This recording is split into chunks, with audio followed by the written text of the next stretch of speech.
देवासारखे मानले जाते. कर्नाटक आणि आंध्र या भागात लिंगायत संप्रदायामुळे वैष्णव आणि शैव या दोन संप्रदायात कडक वैर निर्माण झालेलं आढळतं. विठ्ठलाच्या संप्रदायात तसं होत नाही. याचं कारण काय? कारण असं की विठ्ठल हा विष्णू रूप, त्याप्रमाणे शिवरूप सुद्धा आहे. नाथ संप्रदायाशी वारकरी पंथाची सांगड पडली, तिच्यामुळं हे ऐक्य प्रस्थापित झालं. नामदेवाच्या अभंगात असं म्हटलंय की रुद्रार्धांगी गौरी जान्हवी असे शिरी, सर्वांग व्यापिनी भीमा सुंदरी, आले त्रिपुरारी ठाकुनी. परंतु वारकरी संप्रदायात विष्णूशी एकरूप झालेला हा जो एक शिव आहे, तो संहारक नाही, क्रूर नाही, तो वैराग्याचं प्रतीक आहे, तो शांत आहे. नामदेव म्हणतो, मुकुंद मुरारी प्रद्युम्न केशवा, तूची सदाशिवा शांत रूपा. विठ्ठलाच्या कथेत शिव आणि विष्णू यांचं ऐक्य झालंय. कर्नाटक आणि महाराष्ट्र, त्याप्रमाणेच आंध्र यांच्या एकात्म संस्कृतीचं पूर्ण प्रतीक म्हणजे पंढरीचा विठोबा.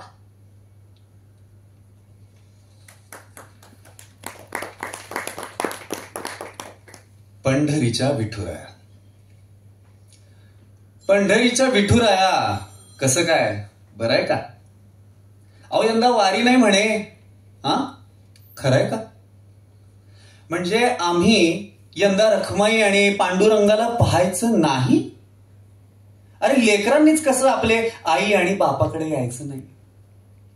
नाही, आम्हाला काही अडचण नाही, आम्ही डोळे झाकून घेतो. नुसतं श्रीहरी म्हटलं की तुझा चेहरा डोळ्यासमोर येतो. पण विचार कर रे बाबा, तुला खरंच जमेल का? पंढरीच गजबजली नाही तर तुझा जीव रमेल का? पंढरीच्या विठुरा वारी नाही ते वाईटच झालं. पण खरं सांगू, यंदा तुझं दर्शन गावोगावी झालं. अरे तू होतास की त्या दवाखान्यात असाच उभा ठाकलेला, चंदनाचा लेप नाही पण पीपी किट घातलेला. तू बंदोबस्तालाही होतास तेव्हा खाकी वस्त्र घालून, कचरा सुद्धा उचललास की र खाली मान घालून. पंढरीच्या विठुराया किती धडपडलास रे, एवढं सगळं करून पुन्हा सीमेवर पण लढलास रे. पंढरीच्या विठुराया किती धडपडलास रे, एवढं सगळं करून पुन्हा सीमेवर पण लढलास रे. इतकं करतोस देवा, तुझं नाही चुकत रे. युग 28 उभा आहेस, पाय नाही का दुखत रे? नाही येत बघ, यंदा तुला आराम देतो. पण पुढल्या वर्षी मात्र भेटाया वारी करून येतो. पण तेव्हा गर्दीच्या मनात कसलीच भीती आणू नकोस, आणि तुझ्या भक्तीशिवाय दुसरा कसलाच संसर्ग ठेवू नकोस. संसर्ग भक्तीचा अन स्वच्छता त्या चंद्रभागेच्या स्नानाची. अन या सगळ्यांवर मग एकच लस, ज्ञानबा तुकाराम नावाची. पंढरीच्या विठुराया पुढल्या वर्षी येतो मग. पंढरीच्या विठुराया पुढल्या वर्षी येतो मग. पण तोवर तुझ्या भक्तांकडे असंच लक्ष ठेव बघ. रामकृष्ण हरी.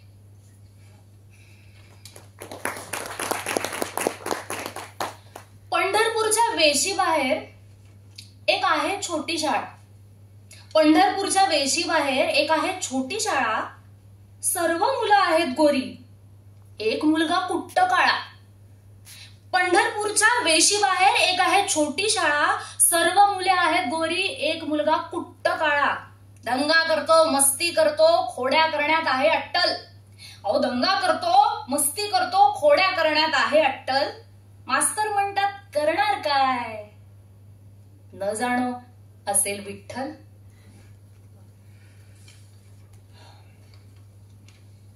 महाराष्ट्राच्या दैवत मंडलातला सर्वात सुंदर देव जर कुठला असेल तर तो म्हणजे विठ्ठल. तो अगदी आपल्यासारखाच आहे, दगडांच्या देशातला दगडाचा देव. दारू ब्रह्म जगन्नाथासारखे त्याचे बाह्य रूप ओभड दोबड आहेच. लय तन्मय रेषांनी दृष्टी बांधून ठेवणाऱ्या इतर कितीतरी पाषाण मूर्ती आपल्याला ठाऊक आहेत. कधी त्यांच्या शरीराचे वाक, कधी त्यांचे विभ्रम, तर कधी अलंकारांची कुसर आपल्याला थक्क करून सोडते. पण विठ्ठलापाशी यातलं काही एक नाही. अगदी साधासा देव, कटीवर हात ठेवून भवसागर इथवरच आहे असं सांगणारा. पण या देवानं काळ्या पाषाणाचं सौंदर्य आपल्याला केवढ्या सहजपणे समजवलंय. कटीवरच्या हातांनी त्याच्या आकाराच्या मोडणीत एक गोडवा आला आहेच, शिवाय बघणाऱ्यासाठी अर्थ लावण्याच्या उमळणीची ती एक सुरेख जागा होऊन बसली आहे. विठ्ठल सावळा आहे. कधी ते सावळेपण गहिरे निळेपण भासते, तर कधी घनदाट काळेपण भासते. अगदी पावसाळी मेघांसारखे काळेपण, नुसते सुंदर नव्हे तर सजल काळेपण, मृदू आणि गोड. विठू काळ्या पाषाणाचा आहे म्हणून काळा आहेच, पण तो विष्णू रूप आहे, कृष्ण रूप आहे म्हणूनही काळा आहे. शिवाय नीलकंठ शिवही त्याच्यात मिसळला आहे म्हणून हे काळेपण नवलाचे. कधी निळ्या कमळासारखे सुकुमार कोवळे, कधी निळ्या आभाळासारखे अपार मोकळे, कधी ते प्रेमासारखे करुणामय निळे सावळे असते आणि कधी ध्यासासारखे उन्मन निळे सावळे असते. विठूच्या काळेपणाचा संदर्भ तर जन्माच्याही पलीकडचा. त्याच्या गाभारातला अंधार आईच्या गर्भाशयातल्या अंधाराशी नाते सांगणारा आणि त्याच्या सर्वांगाला त्याच सर्जक अंधाराची उठी लागलेली. कधी कधी वाटते की अंधाराचे, काळेपणाचे सर्जनाशी असलेले नाते आपल्यालाही आपल्या छोट्याशा समजुतीने कळत जातेच की. कधी दिवसाचा गलबला शांत झाल्यावर, वस्तू जातीची परिमाणं पुसट झाल्यावर, जेव्हा काळोखाच्या घुमटात रात्र निनादत येते, तेव्हा एखाद्या एकट क्षणी आपल्यावरही त्या विठ्ठलाची चंद्रगौर शांतता झरळत येते. भिजते कधी आपलेही हृदय, बुद्धीसकट ओलावून जाते. एखाद्या नास्तिकाच्या मनातला त्याचा अभावही दाट करुणामय सावळा होऊन जातो. विठूचा करुणामय सावळा अभाव. आपला विठू नसतो तेव्हा पोथीपाशी किंवा ज्योतीपाशी. तो पद्मलोचन चंद्रशेखर अंधार होऊन आलेला असतो.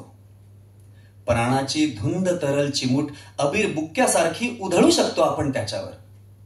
आत्मविस्मृतीचा झेंडा नाचवू शकतो.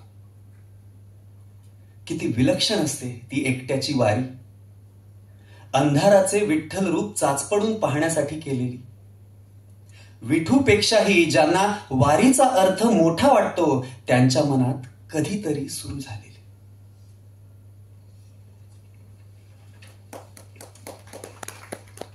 विठ्ठल बिकट, विठ्ठल बिकट, विठ्ठल फिकट. विठ्ठल बिकट, विठ्ठल फिकट, होता प्रसन्न भक्ताला वरदानास चिकट. विठ्ठल खमंग, विठ्ठल खमंग, विठ्ठल भणंग, युगे 28 त्याच्या खाकावरती सणंग. विठ्ठलाचा रोज ऋणकोचा अर्ज, विठ्ठलाचा रोज ऋणकोचा अर्ज, किती दर्शनाचे माझे आहे त्याच्यापाशी कर्ज, किती दर्शनाचे माझे आहे त्याच्यापाशी कर्ज. विठ्ठलाची लागे मला घर घर, विठ्ठलाची लागे मला घर घर, डॉक्टर ठेवतो उगा गॅसवर. घशाशी घोटाळे ओवी विठ्ठलाची, घशाशी घोटाळे ओवी विठ्ठलाची, बायकोस घाई कुंकू पुसण्याची. उचकीत माझ्या विठ्ठल कोंदला, उचकीत माझ्या विठ्ठल कोंदला, आषाढ भूतांचा भूती कोतवळा. आणा गंगाजळ तुळशीचे पान, आणा गंगाजळ तुळशीचे पान, विठ्ठलास माझ्या लागली तहान, विठ्ठलास माझ्या लागली तहान.